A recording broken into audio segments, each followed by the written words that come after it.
Hey guys, it's Cindy over paper.old.new. I'm testing new software again. It's a popular recording software that lots of people use, so we'll see how it goes. I think I've solved the sound problem, so hopefully my videos won't do that weird dead quiet thing when I'm not talking, and you'll be able to hear paper sounds again. What I'm recording today, though, is a revisit. So we're doing... we're up to 71 through 80. So let me see.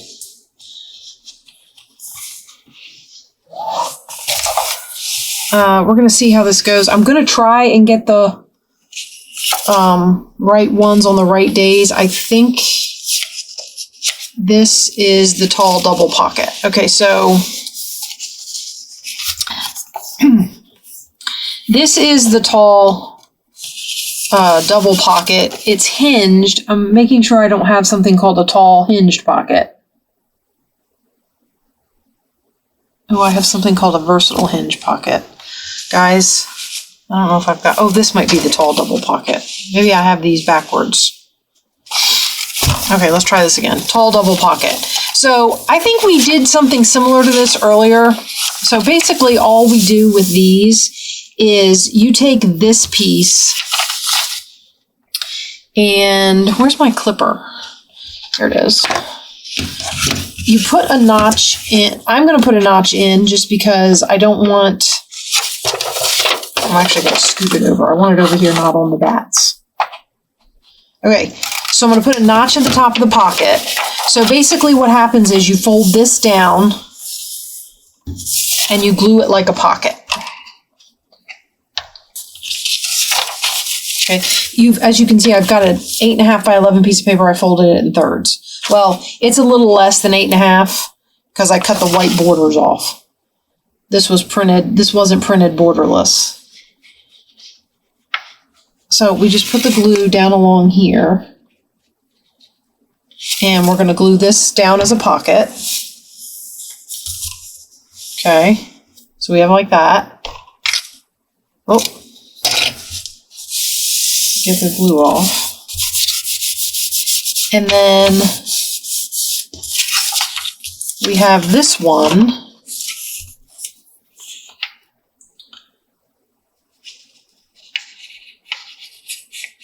that goes, well, this one that goes down on the front, but we're going to first, you fold the corner flap down like this, so that when you fold this pocket over, it's got like a slanted top to it. So it's not just one pocket on top of another.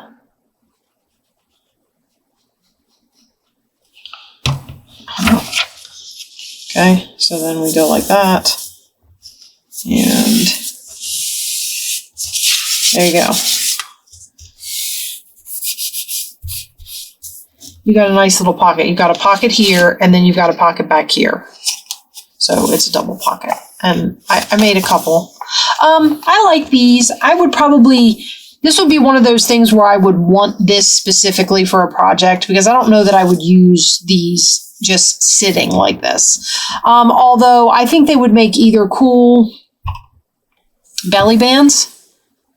I don't like just sticking these on the corner of a page and having a rectangle sit there. So I would glue this down as a tuck, or a belly band, or something like that. And, or you could even make it a, like hinged, and then back here would still show, because like that's got an image on it. So you could hinge this and put it in. Just make sure you don't interfere with your pocket, however you happen to have it on there. You might want to hinge this side. But anyway, point being, I think these would be cool adds to a journal. I said I would make these as needed. I don't know that I would sit and make a whole ton of these, because more than likely I would make them when I was using a kit. So like if I was making a journal out of a digital kit. So I would have 8.5 by 11 pieces of paper in the kit that I would want to turn into folders like this. And of course you can cut down scrapbook paper and make them. I mean, it's not like you can't, or other forms of paper. You don't have to use 8.5 by 11 digital kits. You can use coffee dyed paper. You can use, anything rectangular that you can fold into thirds and turn into a pocket, right? So that would probably be an as needed. The next one was double envelopes. Now, when I saw this, I remember making these, and I remember looking at them going, I'm not sure what she means by that. So basically what this is it's 2 envelope pockets. So you got a pocket here, and then you flip this down, and you've got a pocket here, and you glue them together at their flap. So you make 2 envelopes, and you glue their flaps together. And then you've got this little double envelope that you can make for your journals, and you put it in, and you might even put journaling space up here, and then you've got a pocket down here below it. Now, of course, I start this video and now my nose is going to act up. And there's a couple different ways you can use this. I mean, you can clip it in, you can, whatever you want to do with this flap. You might be able to hinge it to a page. You could glue it down as a pocket. There's a couple different ways to use these. And of course, you can make them all different shapes and sizes. I used double-sided paper for these 2. And then these ones I made out of calendar. Oops, that one got glued together. Not really sure how that happened, but it did. So you have a pocket here and then a pocket here. And I just made these out of calendar page. And then when you flip it up, you can see the so you can make this out of whatever kind of paper that you have laying around. Oh, excuse me. Whatever kind of paper you have laying around that you might want to make this out of. Now, full disclosure, I'm recording this video the day I got back from my trip. I went away and I just got back today, and it was a 7-hour drive because we drove. So I'll have to tell you about it. Hold on just a second. Sorry, guys. Anyway, my daughter and I went to Houston with my husband, and we just drove back today. So you'll have to pardon the yawning. I drove for 7.5 hours today, and I'm tired. We did it in a couple of pieces. So by the time you see this video, though, I will have been back for 2 weeks, because I'm pretty sure this doesn't go out this Friday.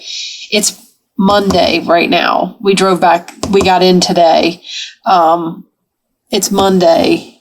This Friday is, what are we doing? We're doing 71 through 80. 61 through 70 will go up this Friday, and then you'll see this video next Friday. So it'll have been 2 weeks that I will have been home. But anyway, okay, I'm just rambling. The next one, day 73, was self-tuck envelopes. Yeah, okay.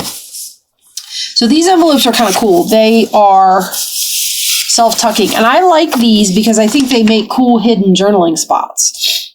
So you do your paper like this, and then you fold it. So you would fold it in half at its crease like this, right?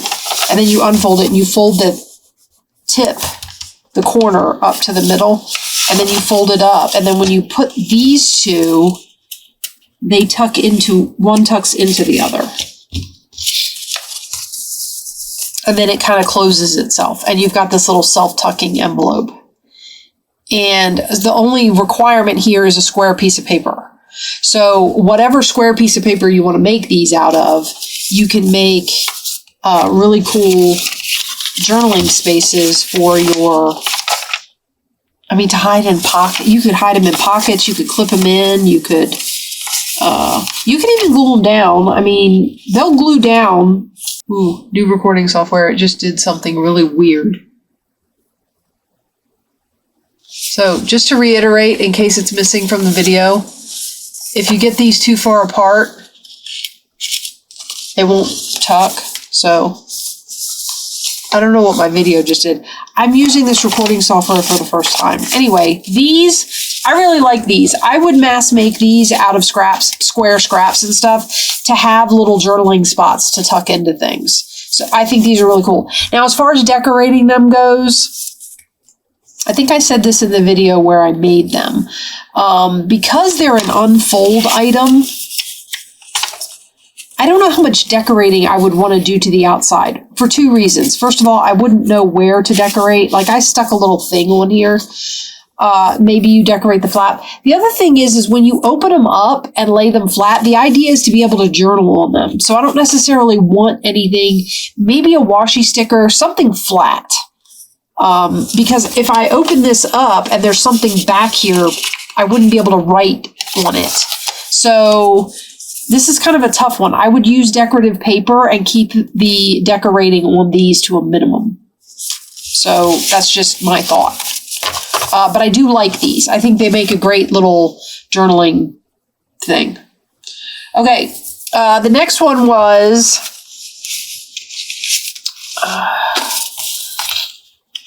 I cannot believe my nose is doing this right now.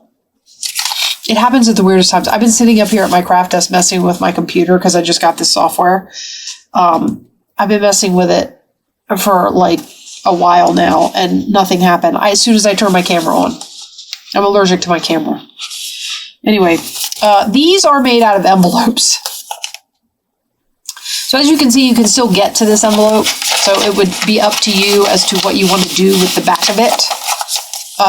But onto the front of it, you glue two pieces of paper, one as a side pocket, right? So you can tuck something in there with a tab on it, and then one with a flap. And then you stick the flap under the tab and it holds it down. So you've got like a nice little journaling spot, and then you've got a pocket, right? And you can use the pocket, like I could stick something in the pocket like this. I could stick something in the pocket with that closed, or I could stick something in the pocket with that open. So I wanted to, I could take this out, stick something in the pocket, and then put this down under the tab over top of it, and then whatever's in there is hidden. So either way you wanted to do it. Sorry, these are next on the list. So these are, and you can make them any size you want. So I made these two. These two are really big, out of bigger envelopes. Same idea though. It's got a pocket, and then, and you can turn them upwards. I mean, like this could be a page. Oh, I think no, I didn't. That could be a page in a journal, right? So you have this, you could write on the envelope, flip it over, and you've got this pretty little thing here. I don't know about this one only because if we're all honest, I don't necessarily know that I would want to put a truck going in either direction. I didn't really think about it before I did this. This might be something that you clip in so that when you take it out, you can then open the envelope. Now this craft paper envelope is really sturdy, so, but yeah. I don't know that I would put that in the journal like that with the truck going up and down, but I mean, you could. Nothing's stopping you. As far as, now I wrote down here that I would mass make these. I don't know. I feel like these would be an as needed so that I knew what size envelope I wanted to use. Because see, I've made these and I don't know what I'm going to use them for. So it would all depend on the project I was working on and what size envelope I wanted, or if I wanted to make a page or, you know, like that. So this is probably closer to an as needed project than it is a mass make, which means I need to adjust my markings on here because I've been marking them so I can keep track for when we get to the end. Okay, now the next thing was mason jar. Now Tina made a mason jar pockets. So you remember the clipped pockets where we used the envelope punch to make the notch, except it was a half notch. And you make that same notch here and then cut this part off to make the neck. So I would notch it, and then there would be the piece sticking out here, and I would cut even with this, and you would get the neck of the jar. her idea, though, was to make these pockets back here, in which case, I mean, it would be a journaling card with an extra pocket in it, which might be a good place to stick one of these. Stick that in there, and then you stick this down into a pocket, and, you know, there's a little hidden journaling spot back there. Okay, so as far as these go, what do I have them down as?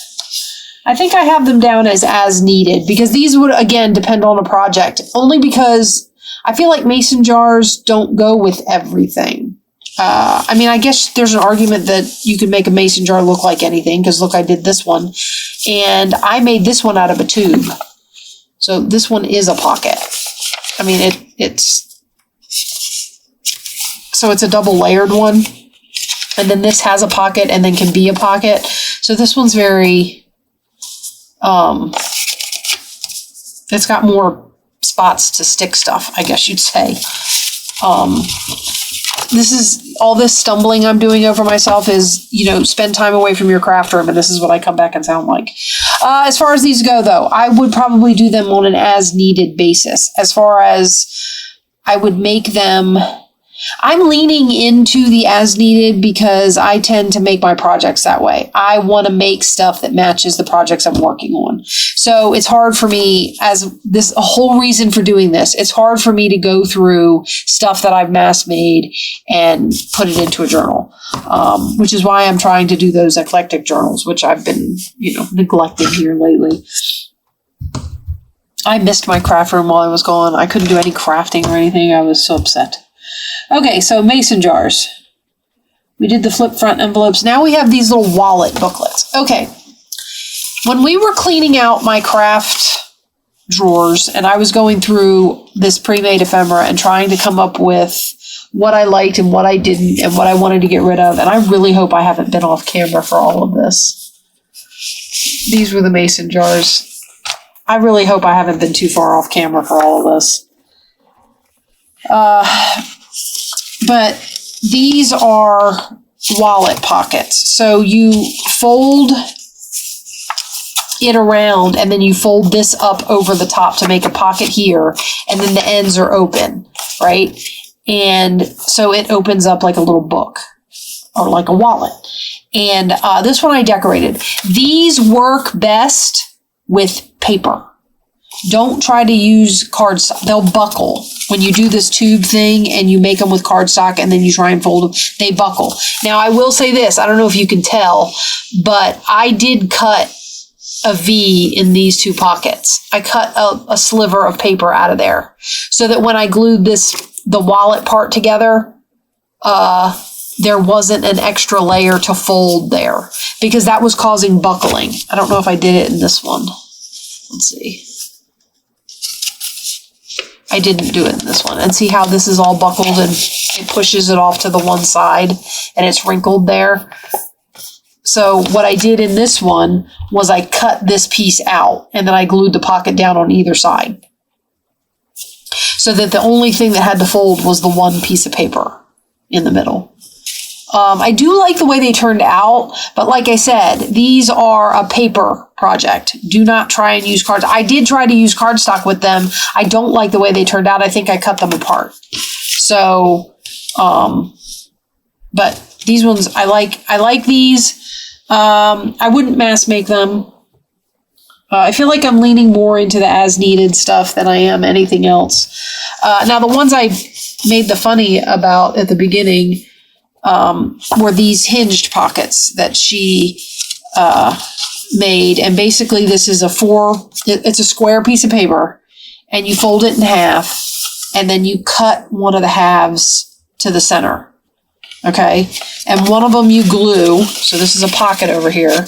And then the other one is your glue down. So this is what glues it down, which creates a pocket here if you want it to, or a side pocket.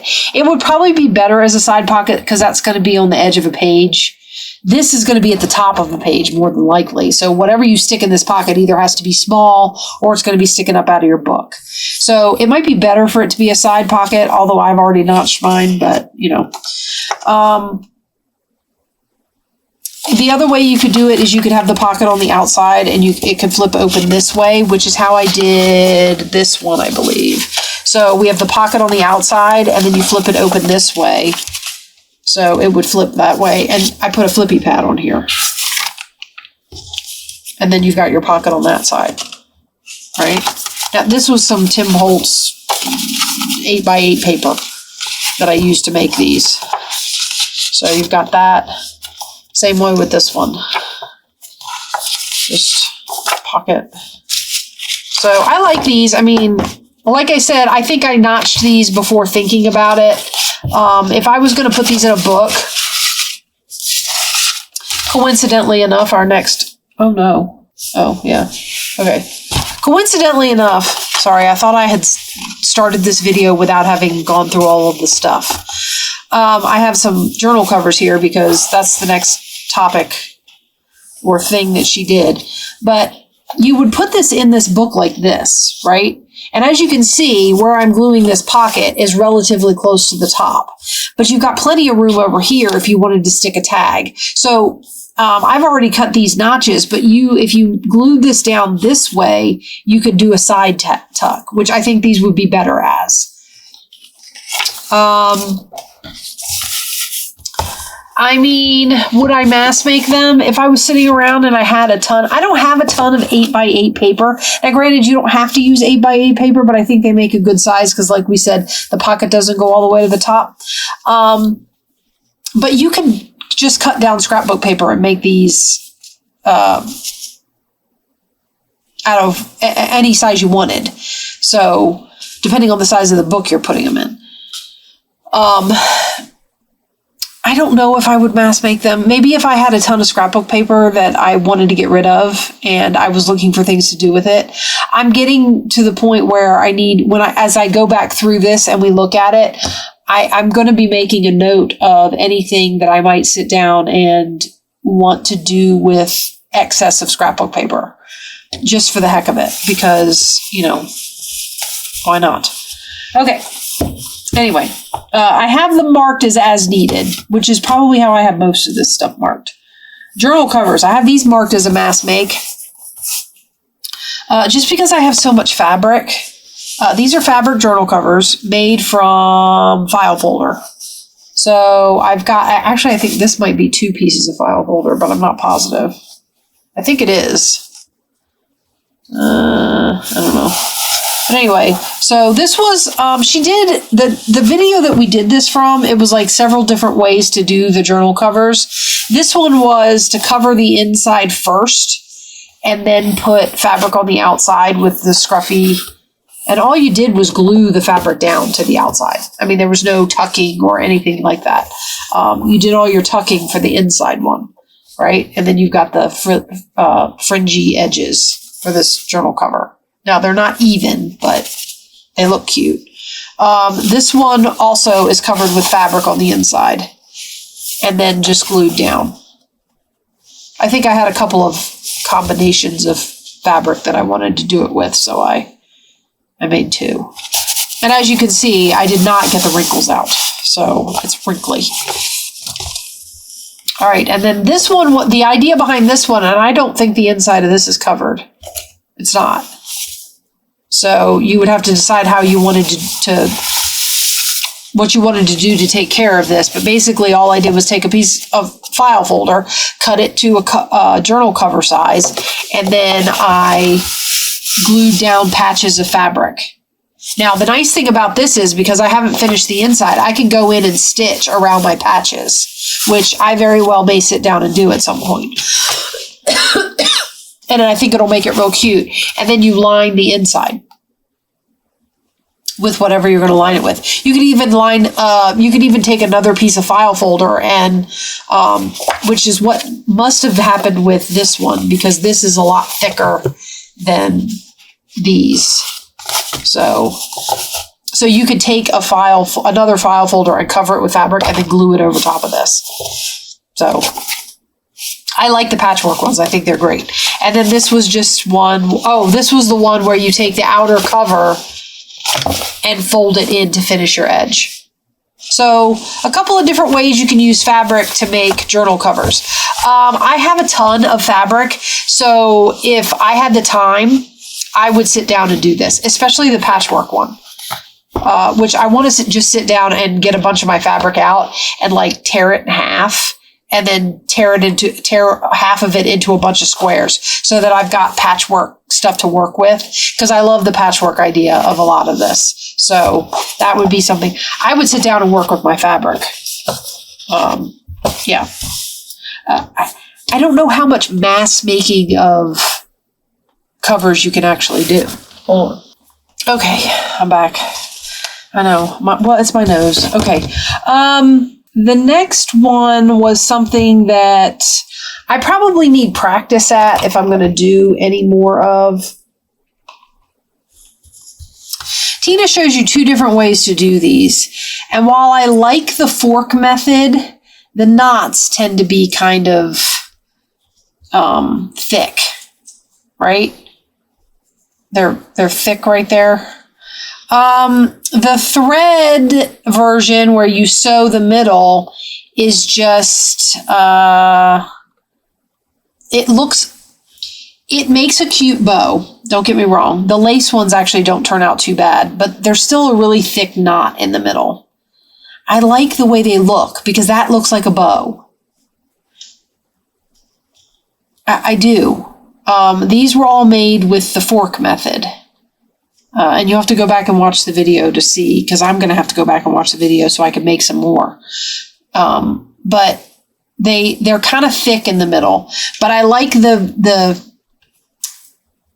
effect that you get. With this one, that looks unfinished to me because I can see the thread. Now, I suppose you could blend that by using the same color thread as you're using lace, but I mean, and you can do this method with ribbon as well. I don't know that I did any, or either that or I used them. Oh, wait, here's one. And I glued a button over it. See, I did the ribbon method with this one. And see how the legs stick out and everything? I don't know. I don't know. I just think these turn out really cute. I just think their knots are really thick. And I don't know how to fix that. I mean, I guess there's not really any way to fix it. It's just the bulk of the ribbon being there. But I mean, that is cute to me. So, yeah. Now, I suppose you could do this and then glue a band of ribbon around it. Like maybe take a piece of this lace and fold it in half and wrap it around there and glue it.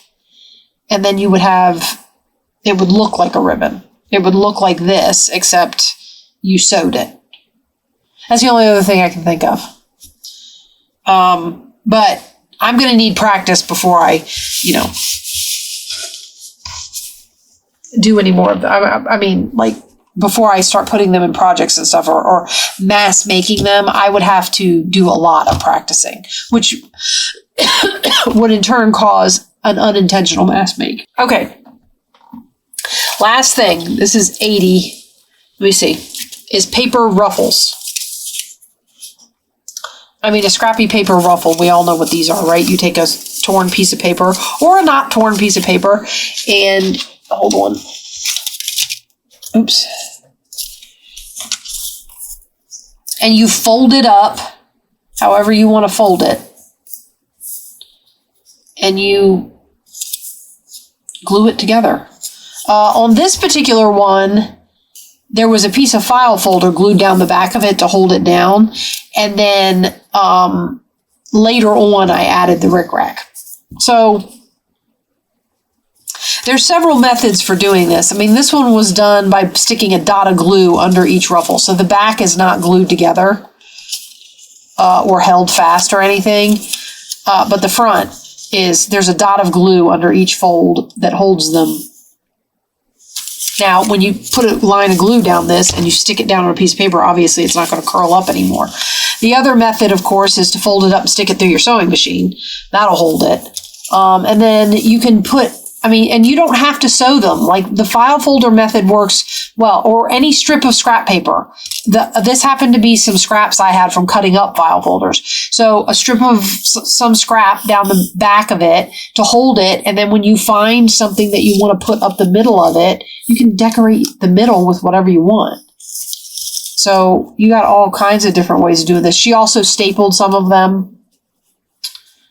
You just have to watch like where you catch it to make sure that you get all the ruffles. And then here's a couple more. This one was sewn, and then I stuck decoration on it. This one was sewn, and here's one that hasn't had a decoration stuck on it yet. So you've got the glue on the back, and then I haven't decided on a decoration for this one yet. So it's just plain, and this one's just plain. And you can see that's not file holder. So the paper ruffles, and they look really cute on stuff.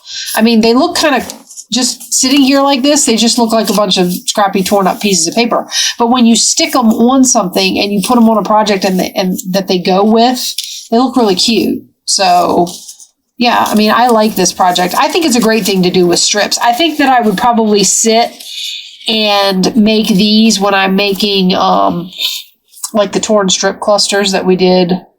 Did we do those last week?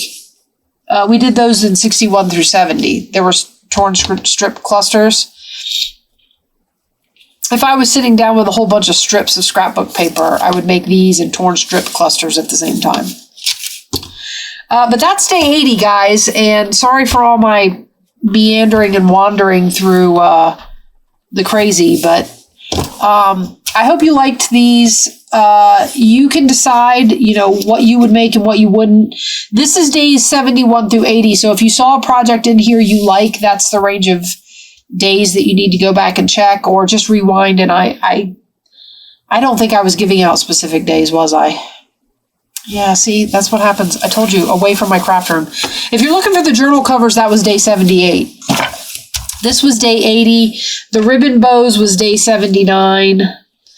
These hinge pockets were day 77. The wallet pockets were day 76. The mason jars were day 75. The envelopes with the slot pockets in the front were day 74. Kept them in pretty good order. The self-tucking envelopes was day 73. The double envelopes, these ones with the flaps glued together, was day 72. And the tall pockets was day 71. So if you have an interest in seeing any of those being made, you can go back and check out those videos. And I will be bringing you 81 through 90 and 91 through 100 here shortly, and we will get this done, and hopefully we'll be able to do the little journal book. And I'll show you, I'll give you an idea what we're going to do, and then we'll try and put it together in a tack on the end video. All right, guys, I'm going to let you go. God bless you for being here and listening to me ramble. I'll talk to you later. Bye-bye.